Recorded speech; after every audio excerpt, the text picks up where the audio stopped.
Patuloy ang paglakas ng ating manufacturing at business outsourcing industry.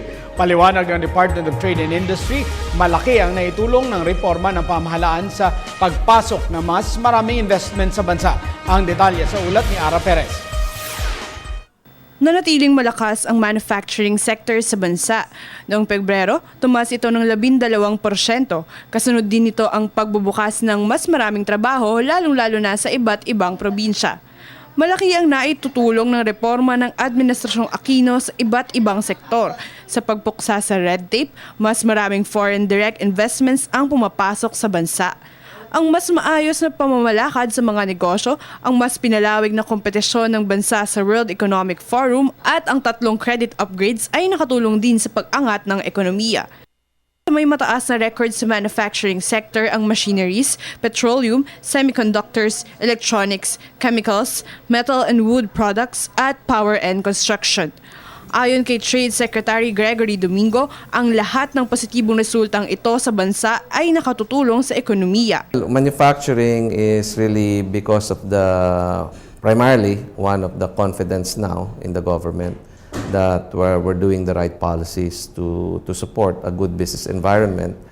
And secondly, it's also what is going on around us in terms of what's going on in China and the surrounding countries in ASEAN, wherein their cost relative to the Philippines have gone up much faster over the last 5 years.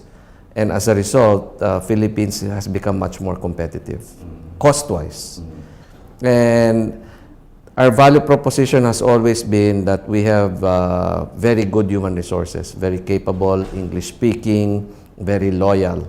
And you couple that with a more competitive cost structure for labor, and then we become a very location now for manufacturing.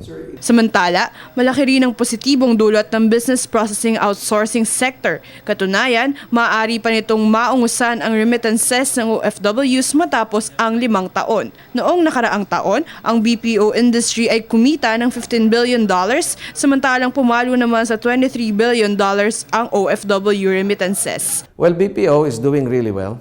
By the end of this year, we'll exceed 1 million direct jobs in the BPO area.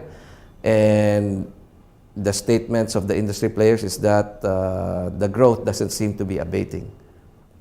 In fact, it seems to be accelerating even with a much bigger base for this industry. So I think they're on target to meet their objectives. Ayon kay Domingo, ipamamalas ang masiglang ekonomiya ng Pilipinas sa World Economic Forum na gaganapin sa bansa sa darating na Mayo.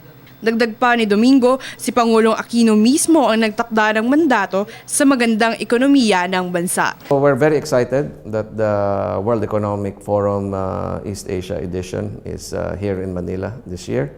And we're expecting a lot of very people coming to town. And we're preparing for them, and we want to showcase the best of what we have to offer, and so that they can see for themselves how vibrant the economy is and how modern the Manila is showing at this point. Para sa Telebisyon ng Bayan, Ara Perez.